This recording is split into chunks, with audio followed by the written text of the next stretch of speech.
Hey everyone, thanks for stopping by the Standards Weekly Check-In. I'm Colin. Behind the camera we got Heavy Metal Dylan. What's up? Today we are going to be getting into some staff picks, flipping through some new arrivals and recently priced records, and addressing viewer questions at the end of the video.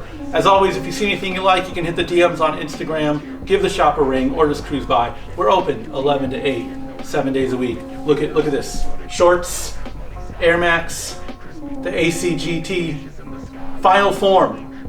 I've reached it. Summer is here. I'm not gonna lie, I've been loving it.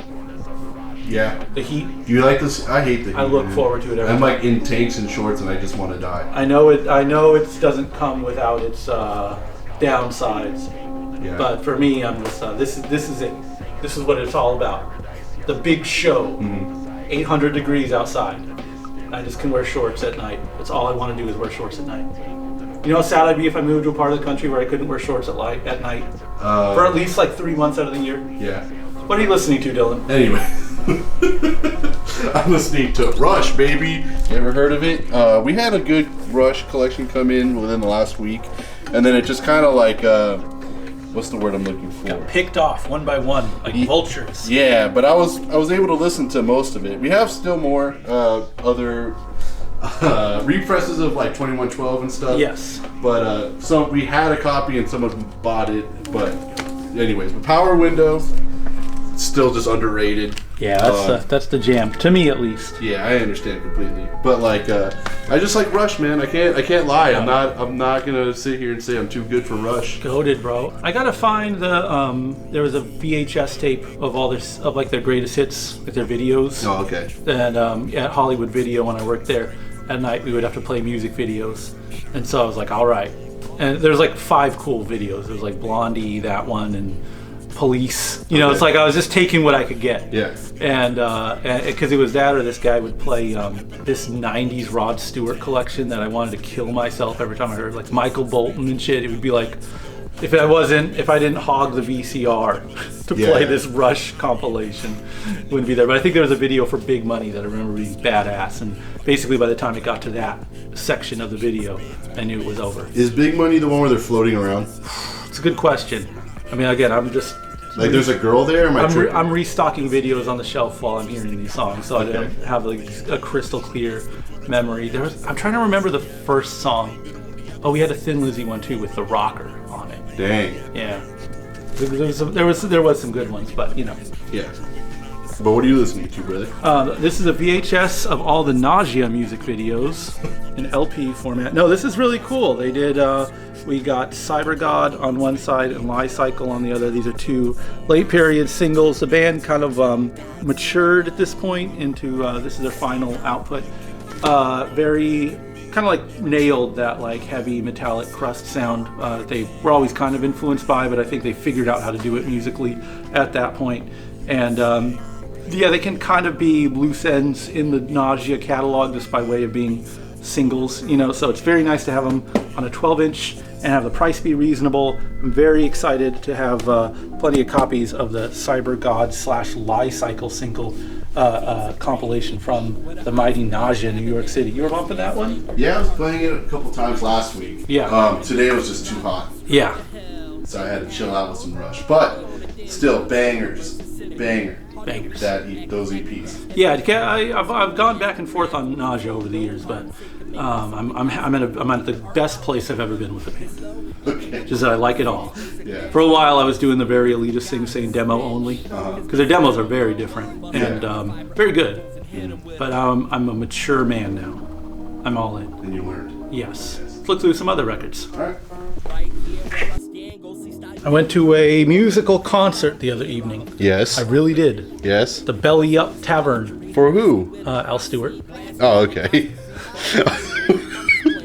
How was it? It was really good. I was like pleasantly pleased. I think it's funny, you know. Let's just say a certain dinosaur punk festival just happened. Yes. And you could see video footage of some very decrepit people. Yes. On stage who maybe should be more dignified than to be having to read their lyrics off of a screen. Yeah. Yeah. When their lyrics are literally something you probably should have grown out of when you were 13. Some of my favorite musicians, of course, but you know. Yeah. At some point, I think with certain musicians, it's like, all right, you just need some bills paid, or this is scratching some kind of itch for you, but it's not like you're, I don't know, authentically into, you're not active musician. It's not like, all right, new album cycle, let's go. No, you know that you peaked in the 80s and you're just kind of replicating this. But the contrast between that and Al Stewart up there, just still sharp, still got a good voice. He has the smartest thing. He's took it from my favorite band ever, the setup, Tenacious D. Have you ever heard of them? Yeah. So they have a pretty similar dynamic. He's telling jokes on stage? No. He plays acoustic rhythm guitar and sings.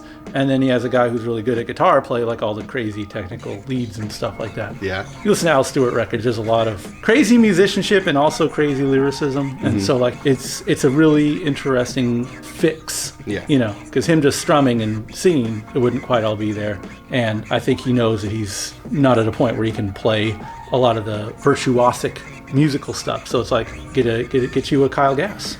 I know it's a cliche, but get a guy who can play all that tricky stuff and kind of adapt it. And I don't know, it was really good. He's sharp, he's funny. Weird being around like a crowd that's I mean I was easily the youngest person by like 2 decades. Yeah. Maybe not that drastic, but like, you know, it was a very old, very gray crowd. Yes. You know what I'm saying? Yes. And like I've never, you know, he's on stage and he's like, oh, I was.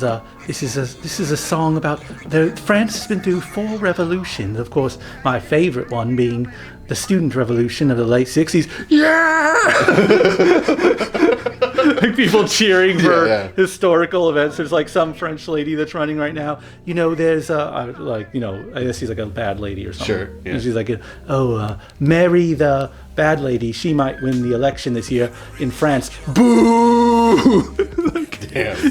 I've never seen a crowd riled up for like politics, like actual Worldly politics. Yeah, not just like the president sucks. Yeah. I don't like cops. Like very specific figures. But he said he dropped a bomb, bro. He was taught to play guitar by Robert Fripp when Fripp was like 15 years old. Oh, really? Yeah, it's like such a weird. He just mentioned that in the show. Yeah, he had lots of stories. Okay. And that was he dropped the bomb on me, bro. I was like, well, I was not ready to hear that he learned to play guitar from Robert Fripp. Yeah. And then didn't, you know, do what he told him is the joke. It's like, yeah, he got successful. I was the only one of his students to get successful by doing nothing that he taught me how to do.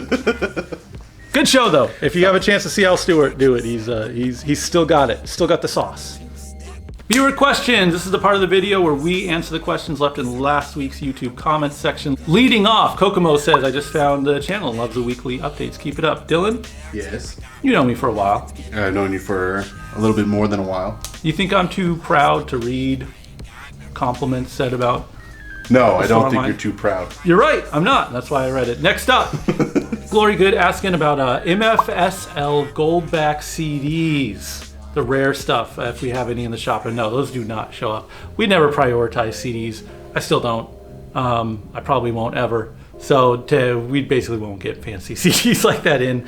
But they're scarce, man. I see them every now and then. You'll see some tubs get dropped off of CDs. And those crazy prices they get. I don't know if what I know about fancy CD setups could fill a thimble. It's an expression I use. Does that make any sense? Yeah, I get it. I get it, but is it just clunky? I don't know why I adopted that at some point. What I know about this, it could fill a thimble. Yeah, because it's so small. I know. Yeah. But it's still stupid sounding. Yeah. But I'm hooked on saying it. But I get it. People get it, I think. What I know about fancy CD setups could fill a thimble, so I couldn't tell you if those prices, a lot of those command, are worth it or not, but I could say that they definitely do not show up frequently enough to be discounted by any means. So scarce, rare air, those rare MFSL MoFi compilation compact discs. If you have any questions you would like to see answered in next week's video, leave a question or comment in the YouTube comment section. We'll address it next week. Thanks for watching, everyone. Peace.